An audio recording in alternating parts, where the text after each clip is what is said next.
Hello, everyone. It's Kirk from The Next Level Now. We've been talking a little bit about how to become the best you that you can be. And I've spoken to you in these videos about commitment and consistency and the amount of effort and being motivated. And I've touched on at times the ability to communicate, because in order to get to where you're getting in life and what you want in life and reach that success level that you've visualized and are planning on, a lot of times it's going to require some help from other people. And you're going to have to be able to communicate clearly what it is that you visualized. You're going to have to be able to communicate clearly what it is that you would like help with, what these people can help you do. And in today's world, where we're using emojis and we're typing with one-letter abbreviations for words, it's a little different in that we've got to find a more clear way to make use of the English language. And to illustrate my point, I'm going to read to you for a little bit, because this is kind of fun. Some of you may remember a play. It was written in 1897. I remember studying it in high school, Cyrano de Bergerac. Now, the premise of the play is that Cyrano is a very wise, very bright, very eloquent man, but unfortunately he has an extremely large nose, which is so large that it just draws everyone attention to it, and it distracts from even what he's trying to say. There's a young lady who he thinks is just the sweetest thing, but he doesn't think she's going to be attracted to him because of his nose. There's another very handsome young man who he feels sure she'd be attracted to, but he's just dim-witted. He's just not the sharpest knife in the drawer. And believe it or not, Cyrano in this play is helping this fellow by the name of Viscount de Voltaire win the heart of this woman who Cyrano likes. But as they first meet, the Viscount de Voltaire is asking Cyrano about his nose, and he says, you have a huge nose. And Cyrano says, no, young sir, you are too simple. You might have said a great deal more.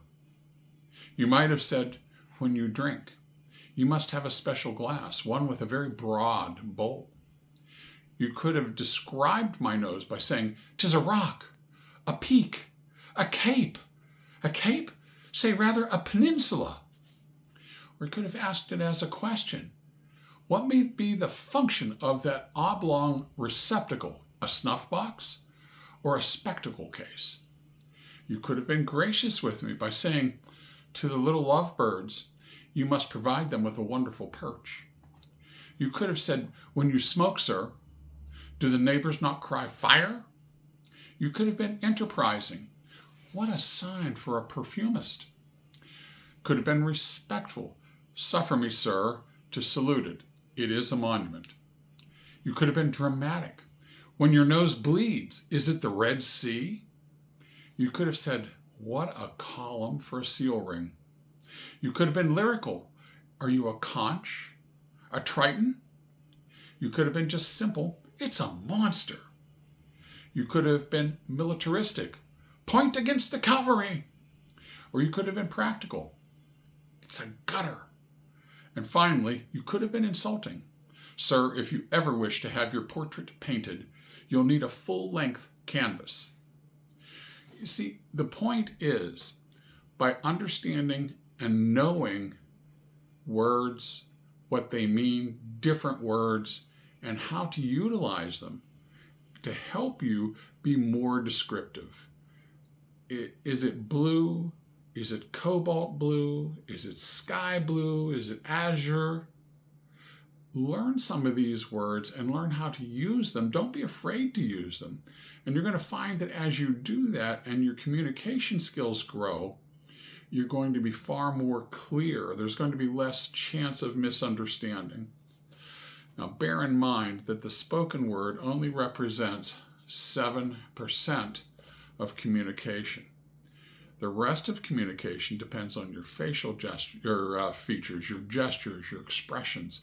It's going to depend on how you move your body language. It's going to depend on your ability to listen and hear the other half of communication.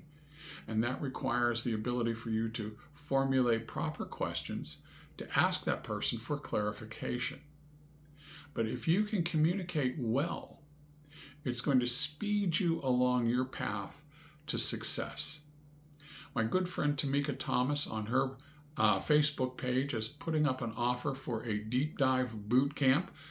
Tomorrow is our first one. I'm not sure when this video is going to show, but it will be running for the next 4 weeks. So if you have not gone over there and signed up, it's not too late. Even if you've missed one, you can still jump in and grab this. This is a great way to think quickly when you have to learn how to utilize that communication skill, learn how to utilize some words maybe you might have been afraid to use. That's all right. That's how you learn, right? So at any rate, I hope this is helping, and we'll talk to you again next time. Bye-bye.